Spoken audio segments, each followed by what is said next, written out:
This chapter highlights the Yonkos and their current actions, with a little foreshadowing of their future actions to come. Starting with the Blackbeard Pirates, I really enjoy any scene we get with the Blackbeard Pirates because they just seem like a true pirate crew, from their wardrobes to how they kind of continuously scheme and look to move forward their own goals. We get a recap of what the Blackbeard Pirates gained due to the conflict on Egghead, that essentially being Garp. They traded Kobe, the hero, for Garp, the hero. This is to bargain for the Blackbeard Pirates to become a kingdom, or at least gain access to Marijuana. I think seeing Lafitte in this chapter with the orders to start preparations provides good support for that. And if we think back to when Blackbeard was trying to become a Shichibukai, we saw Lafitte make a great entrance at the former headquarters of the Navy, and so I think something similar is going to happen where Lafitte will utilize his devil fruit to fly up, because we know he has one of the few devil fruits that provide natural flight abilities, and make his proposition to trade Garp for the Blackbeard Pirates to become a kingdom.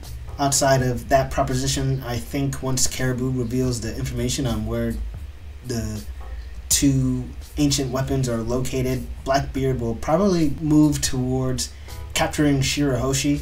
I think that's just an easier maneuver because we haven't really seen what Pluton is, and breaking into Wano seems like a much tougher feat than breaking into Fishman Island, especially given Caribou's experience. He would know how to navigate getting there and actually navigate once inside the Ryogo Kingdom.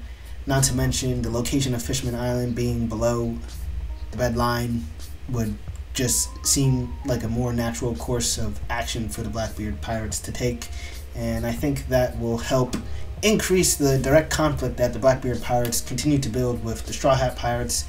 When we see that now, having captured Garp, they love picking on Luffy's direct family. The capturing of Pudding is re-highlighted again in this chapter, and that only adds fuel to the fire given the sentiment between Pudding and Sanji, so that's another direct conflict. I think this opens up the opportunity for a potential alliance between the Straw Hat Pirates and the Big Mom Pirates, given that once Big Mom finds out that Pudding is being held captive, she'll probably somewhat turn against the Blackbeard Pirates. It's also supported given the fact that since we are in Elbaf, we know Loki had a past relationship with Lola, who Nami also has a relationship. I just think like those, when you tie those network connections together, they just provide the opportunity for more Yonko on Yonko conflict.